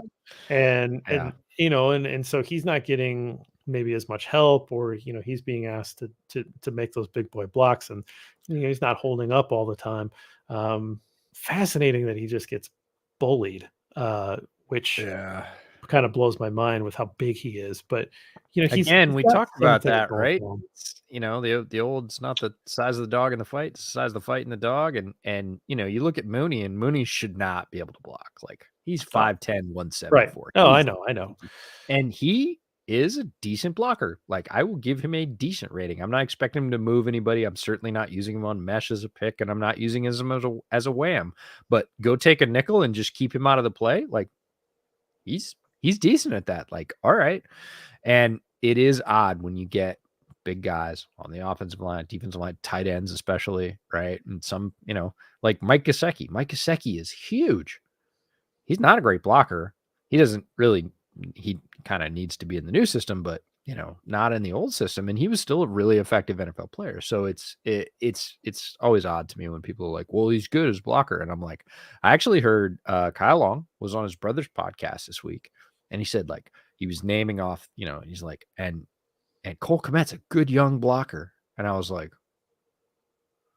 I watched in this game, even as I was watching Mooney, and there's not a lot of, there's some blocks where he gets in the way effectively, but he is not a great blocker, like, in terms of like how you teach blocking. And it works against guys that aren't as good or aren't as talented or can't necessarily out physical. But when he gets up against somebody that is big and skilled, his technique's not going to hold up at all. Like, he gets too high too quickly. He ends up sort of grabbing and reaching and going up and then getting bent. His base isn't really good.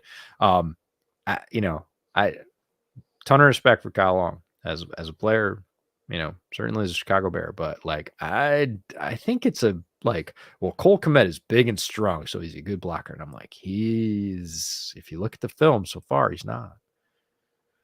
Yep. Well,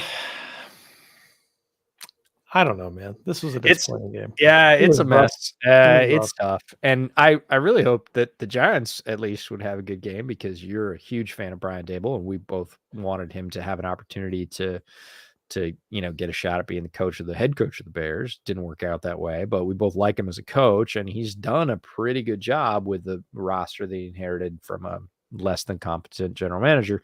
And so I was hoping that, somebody would light it up. Either it would be the team that I like, or it would be the coach that I like. And it was not a great game. It was not super but it's one of those things where he just sort of like cranked the dial, right? Like, he was like, all right, like, I mean, you could definitely see he saw something, and he said, this is my game plan. Like, yeah, we're just gonna poke at it.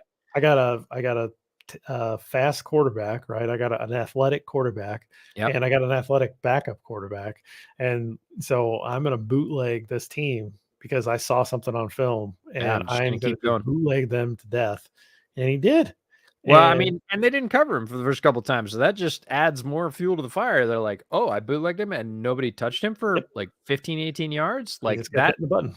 That is a bust. Like, again, there is no defense where an offensive player is not accounted for 15 yards. Like, there is no defense ever drawn up that way. It was a bust. And, and then they did it again, and they kind of semi-busted. Like, they didn't get any solid contact on him until after 10 yards. And he was like, all right, that's it. Like, I got a big guy who's fast. Like, let's do it. And Saquon is all the way back. Like, it took him a good solid year. Which kind of gives me a lot of pause about Javonte Williams, who went out in Denver. And, it takes a year to get the explosion back. You can get back on the field, you can run, you can cut, you can do all that stuff, but you're not yourself. Saquon is back. Like, he is fully back. And it's great to see. It's super fun. But, it's not a super entertaining game. My favorite thing about the entire game was the Giants unis. Oh, they look great. I love those unis. Those are my favorite Giants unis ever, even back to the Frank Gifford days and whatever else like that. That's the Parcells, the LT. That's the Giants I grew up watching as a young guy. I really like those teams. Phil McConkey was a great little receiver on those teams, return specialists. Like I see those uniforms and I'm just instantly like, I'm in. You go those or the old Eagles uniforms, those green with the. Oh, I love the old Eagles uniforms, but I gotta say the new Eagles uniforms are really tight. That super deep green, the ones they're wearing right now. Like, yeah, I like that. I like the they're new. really good. I love the Kelly too. Trust me, for me, that's Reggie White and Jerome Brown. And strangely enough, the guy that I ended up watching the games with, he was sort of next table over at Buffalo Wild Wings last Sunday, was wearing an old school Eagles jersey, and he was there to watch the Eagles game, and the Eagles game was right next to the Bears game on the TV. So he's at a table next to me, and he sort of made a couple of comments that let me know, you know how this goes, that he was understanding football and not just a super homer and whatever else. So we struck up a conversation. I ended up asking about his jersey. I was channeling you. You're the extrovert when it comes to jerseys. And so I asked him a question about his jersey, and it turns out I was like, were you raised in Philadelphia? It turns out he wasn't. He was raised in Hawaii, but he would always go to the Pro Bowl. And, you know, Randall Cunningham would come to the Pro Bowl and Reggie would come to the Pro Bowl. And he was like, that was it. I was an Eagles fan. So it was fascinating, but he was in the old school Kelly Green Eagles jersey. And I mentioned on the way in, I was like, dude, that's a great jersey. Like I love that jersey. So super fun. What was the number? I believe I have a picture. I don't remember right off. I remembered at the time, and I think I even sent it to you. Yeah, you sent it to me. Now I'm hang on. I'll check. Yeah, now I'm curious because you sent a Barry Sanders. Yeah, for those of you that don't know, this Reggie White. Yeah. I thought it was either Reggie White or it was Reggie White. I thought it was either white or brown, but either one would be completely acceptable. But he said he was a big Randall Cunningham fan, and that was kind of what got him into it. Was Cunningham going to the Pro Bowl every year and him just watching Randall go off, and was like, "That's it. I'm an Eagles fan." I was like, "I understand it," but I really like the dark green Eagles look. But the new Giants look, I'm like, you could scrap that and go back to those old ones like that, and I would be like 100% okay with it. Throwback's better for the Giants. I agree. All right, well, we'll get out of here. Thanks everybody for sticking around and joining us, and we will we'll see you next week. Maybe we'll do Fields next week. Maybe we'll do something fun. Maybe the Bears will win, or either side of the ball, or at least really play well. Yeah, play well would be great. I would settle for play well. Be great. I don't want to do the punter again for a while. No. All right, see you guys.